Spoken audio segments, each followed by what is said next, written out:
This content is for kids. It's not for kids. Isn't that what I said? No, it's not for kids. If Oh. you are 13 years or younger, this is not for you. Do I have to kill somebody in order to actually make that point across? No, man, you don't have to kill Wait no a one. second. No, no. We return to our planet. The High Court may well sentence you to torture.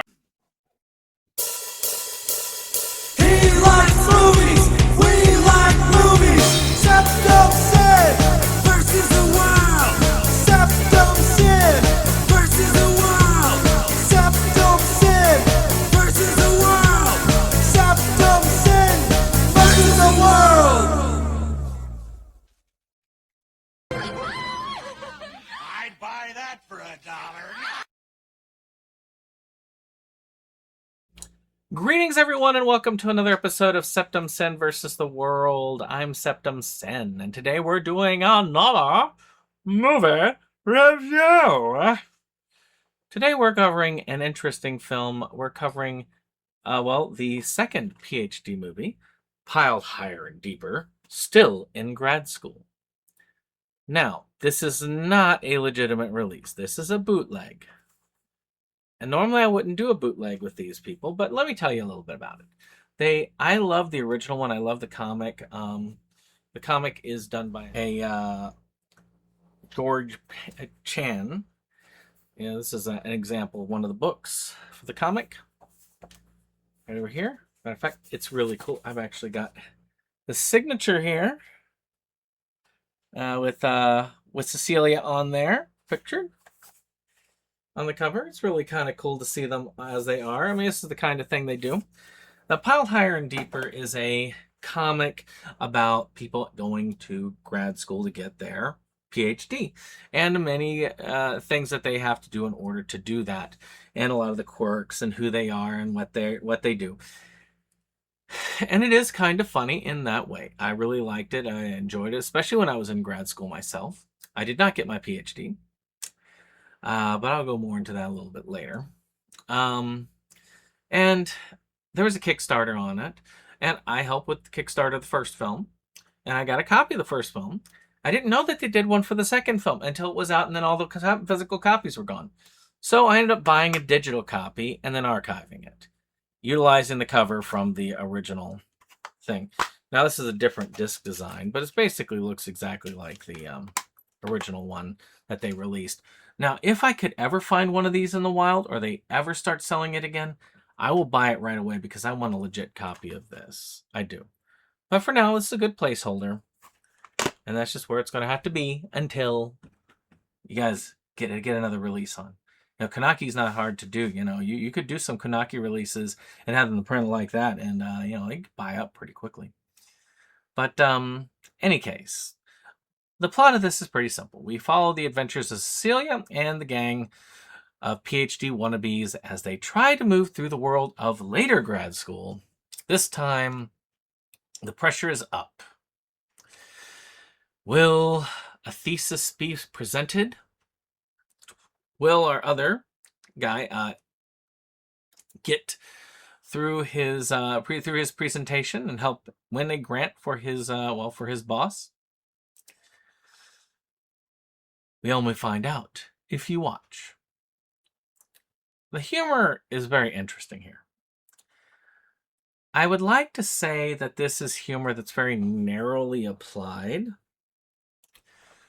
where if you are somebody who was in school to be a PhD, or you're in school to be a PhD, or you got your PhD and you remember what school is like, this film is specifically for you. You should get all the jokes. You should be really laser focused in on this. Now, there's a little bit of splash damage to this humor where it can apply to other areas. I'm in that splash zone.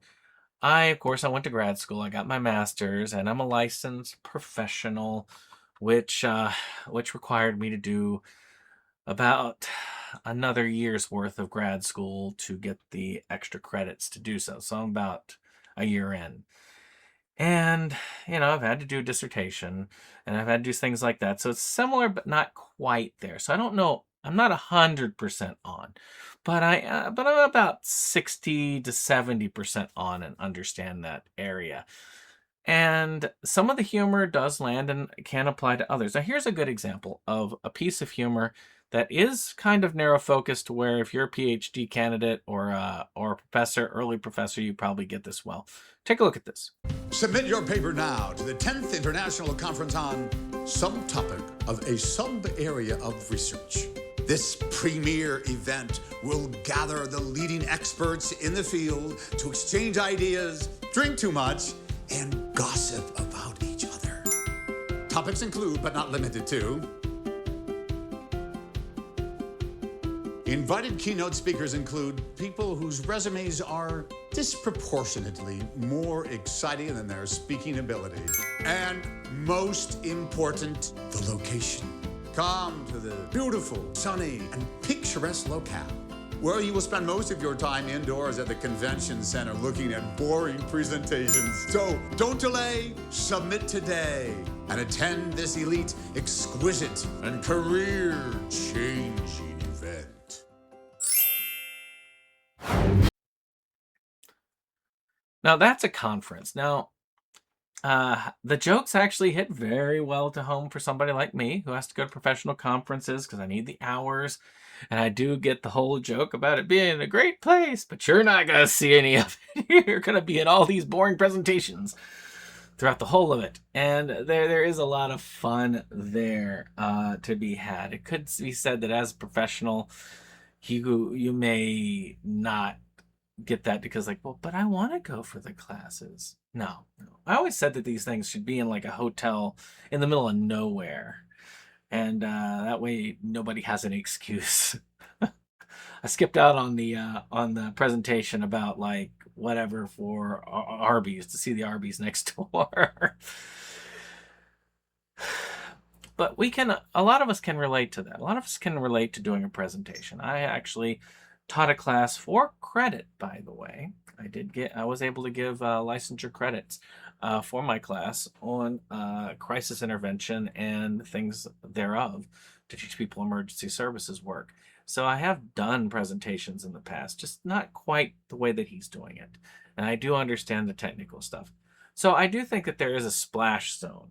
But I do think that if you're not in a professional field and you didn't go to grad school, it's going to be a little bit over your head and you won't get hit as much by this type of film. Or the comic, for that matter. Or the comic. Now, I do like also, though, that this plot, not only is it very true to the comic, very true to the characters, but is also very good at resolving things. I feel like if you've read the comic for years, this kind of gives a resolution for the characters. And that's a great thing. I like that. I would definitely watch the first film as well, because there's a lot of these positives I'm saying about this are also applying to the first film. So let's talk acting. Now, for an indie film, the acting is incredibly good. I actually think that this is at a high grade level. I think they all do great jobs. There's no wooden performances. None of them feel out of the loop. I don't feel like anyone's overacting. I think everything is done well. There are some overacting segments, but those are scripted overacting segments. And if you're not overacting in those segments, then you're also doing it wrong. So I think that's great. Next is production value. So I think it plays very well into it because a lot of these are very professional levels. The universities that they filmed this at, the place that they filmed the conference at, they're very pretty areas, very pretty campus, very pretty environments. And you can see this and you say, yep, that's grad school, all right. Yep, that's conference, all right. There's not a lot to it, and it's not as expensive as one might say for a big film for a lot of these, but it works. You don't need huge set pieces or giant pieces of CG work for that. And a lot of the effects they did do, like showing little email things coming up or little board things, that used to be a lot more prevalent back in those days. But I love that. That's those little hence they add some extra value to the experience. So next up is music. The music is actually very fun. They fit the scenes, and the opening and ending tracks are really fun. They're original songs for this. Again, it's not AI because it's before AI stuff, and it really hits well. I really liked it. They're amusing pieces. It's almost to the level where I'd buy the soundtrack.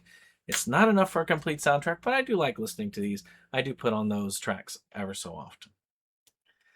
So in the end, this is a film that caters to a select group of people. But if you are in that group of people, this is one that will hit directly to you.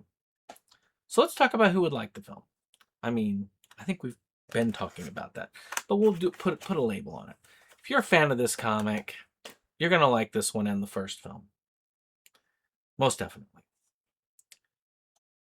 If you've gone to grad school, I think you like this film. Even if you just got your master's like me, I think that you can understand it because it's a very similar environment.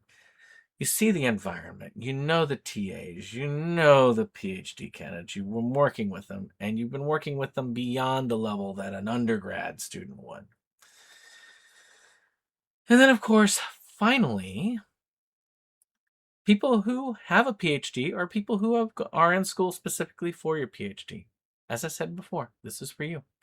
If you want to support this, you want to see the film, you want to put like money towards it, I'm going to put you to the site so you can actually support the creators of this. Like I said, I mean, though I created a digital copy, this is my archiving of it. I did buy a digital copy, so I did put money for it. So that's what I expect you guys to do. So check it out. Look at the link below, and we'll see you on the next one. Bye-bye.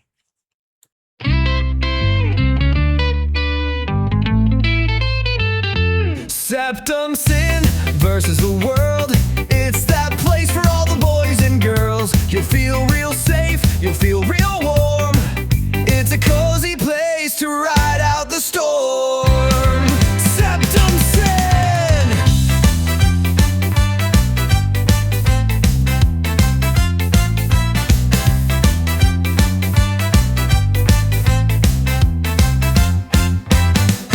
SeptumSin and his best boy Jake